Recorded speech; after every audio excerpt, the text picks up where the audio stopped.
और बड़ी खबर इस वक्त पटना से आ रही है, जहां पर जहरीली शराब से मौत का मामला और ज्यादा तूल पकड़ता हुआ दिखाई दे रहा है। इस पर नीतीश कुमार बोले हैं कि लोग खुद जागरूक बने। नीतीश कुमार ने कहा कि मृतकों को मुआवजा नहीं दिया जाए।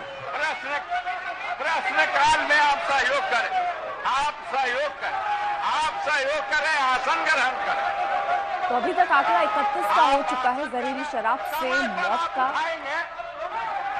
हालांकि विधानसभा, बिहार विधानसभा की तस्वीर जहां पर नीतीश कुमार मुर्दाबाद के नारे लगते हुए नजर आ रहे हैं। 22-23 अंतर्गत गेहूं फसल के बीज हेतु किसानों से आवेदन प्राप्त करने के लिए समय पर उठाने के लिए आसन समय सभी जिला के लिए निर्धारित करेगा। आप अपना जगह ग्रहण कीजिए। सभी जिलों के लक्ष्य के अनुरूप आवेदन प्राप्त हो चुके हैं। नालंदा एवं औरंगाबाद जिले के कम आवेदन प्राप्त होने के कारण जिला कृषि पदाधिकारी औरंगाबाद एवं नालंदा के अनुरोध पर उक्त दोनों जिलों के लिए गेहूं बीज का आवेदन पुनः ऑनलाइन पोर्टल पे तर हमने दे दिया है। कोई पूरक है तो पूछ सकते हैं। माननीय विधायक, ऑनलाइन आपको जो है जवाब दे दिया मिला है सर। उसी के आलोक में आप पूछिए समझ। सर मंत्री जी ने स्वीकार किया है कि जितनी बिहार को जरूरत थी उसमें कभी 60%, कभी 70% केंद्र से यूरिया और दूसरे उर्वरक की सप्लाई हुई है।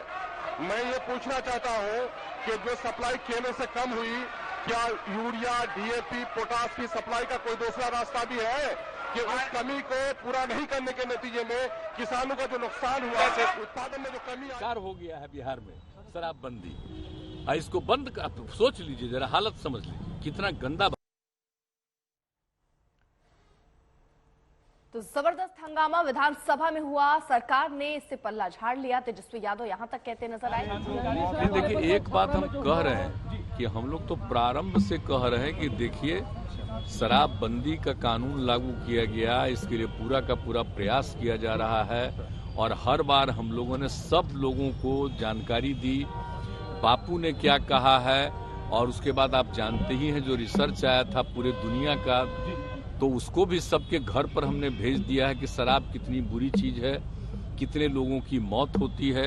और जहरीली शराब से तो शुरू से लोग मरते हैं और देश भर में मरते हैं। यहाँ जितना जहरीली, जब शराब बंदी नहीं थी तब भी जहरीली शराब से यहाँ भी मरते थे, लेकिन अन्य, एक मिनट जान लीजिए, अन्य राज्यों में भी बहुत भारी संख्या में लोग जहरीली शराब से मरते थे।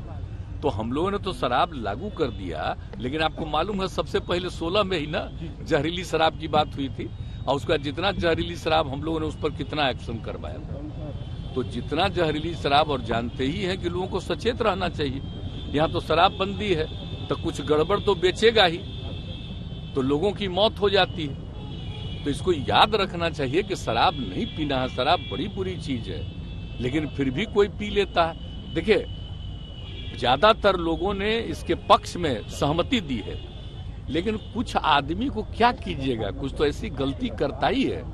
तब उसके बाद पिछली बार भी याद है ना, जहरीली शराब से मर गया तो कोई कहा कि इनको मिलना चाहिए कंपल्सरी के। वाह, जो शराब पिएगा वो तो मरेगा ही। ये तो उदाहरण ही सामने है कि पियोगे तो मरोगे, यही तो बात है। कृषि विभाग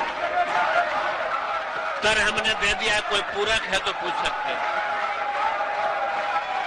माननीय विधायक, ऑनलाइन आपको जो है जवाब दे दिया। तमाम जानकारी के साथ जुड़ गए हैं।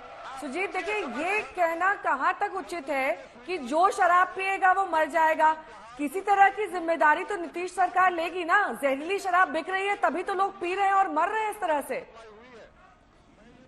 देखिए, ये तो एक तरह से पल्ला झाड़ने वाली बात हो गई सरकार की तरफ से। जैसे बसों में, ट्रेनों में लिखा रहता है कि अपने सामान की रक्षा स्वयं करें, उसी प्रकार से ये कुछ लगता है। लेकिन सरकार की तरफ से तमाम कोशिशें की गई कि शराबबंदी कानून को कड़ाई से बिहार में लागू किया जाए। इसके लिए जल, थल, वायु सब तरीके से का इस्तेमाल किया गया। ड्रोन का इस्तेमाल किया गया, मोटर बोट का इस्तेमाल किया गया, पूरी पुलिस फोर्स लगा दी गई, उत्पाद विभाग की अलग एक पुलिस व्यवस्था बनाई गई।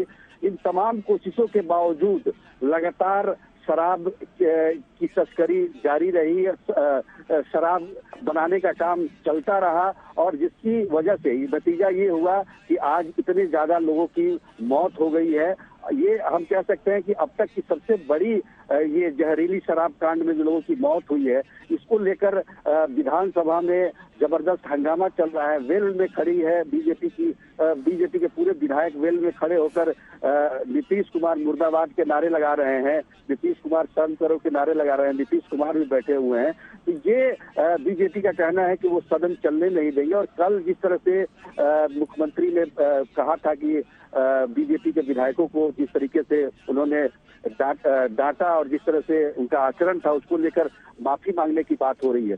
तो कुल मिलाकर देखा जाए तो स्थिति ये है कि शराबबंदी कानून लागू तो है बिहार में, लेकिन पूरी तरीके से ये सफल नहीं है और जिसका नतीजा ये है कि सारी व्यवस्थाओं पर इसका असर पड़ रहा है। ठीक है, आप नजर बनाए रखिए। छपरा में जहरीली शराब से मौत का जो आंकड़ा है वो 31 तक जा पहुंचा है और आज भी विपक्ष सरकार को घेरेगी ऐसी संभावना दिख रही थी। अभी फिलहाल हंगामे के आसार जैसे दिख रहे थे वैसा होता हुआ भी नजर आया। जहरीली शराब से मौत पर विधानसभा में जबरदस्त हंगामा देखा जा रहा है।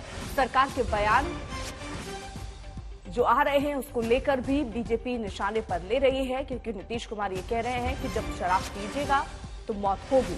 नीतीश सरकार की तरफ से मुआवजा न देने का ऐलान भी किया गया। दुर्भाग्य है इस राज्य का, बिहार का, जिस बिहार में जब से ये शराब नीति चला है कई हजार लोग मर गए और ज्यादातर लोग गरीब गुरबा मरे हैं।